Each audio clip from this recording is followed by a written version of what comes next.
চৰকাৰৰ স্বজন পোষণ আৰু ৰাজনীতিক বিভাজনে আমাৰ অসমীয়া জাতি জনগোষ্ঠীক থানবান কৰাৰ যি ষড়যন্ত্ৰ অসম চৰকাৰে ৰচনা কৰিছে তাক আমি পোনপটে গৰিহণা আৰু ধিক্কাৰ জনাইছো।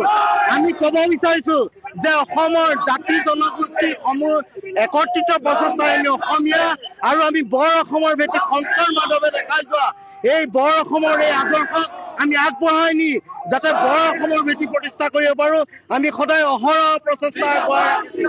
আৰু ৰাজনৈতিক এনেধৰণৰ উদ্দেশ্য প্ৰণোদিত আমাৰ অসমীয়া ভাষাক অসমীয়া জাতিক সন্মান কৰা যি ষড়যন্ত্ৰ ৰচনা কৰিছে তাক আমি ধিক্কাৰ জনাইছো। তেওঁলোকে অসমীয়া গৌৰৱ বুলি কৈছে, অসমীয়া গৌৰৱ দিব পৰা তেওঁলোকৰ অধিকাৰ নাই। আমি কৈছো যে চৰকাৰে ব্যৱস্থা গ্ৰহণ কৰক, নহলে আমি নিজাববীয়া যদি ব্যৱস্থা গ্ৰহণ কৰিবলগীয়া হয় নহয়, যুৱ ছাত্ৰ পৰিষদে হওক ৰাইজে হওক দায়ী নহব।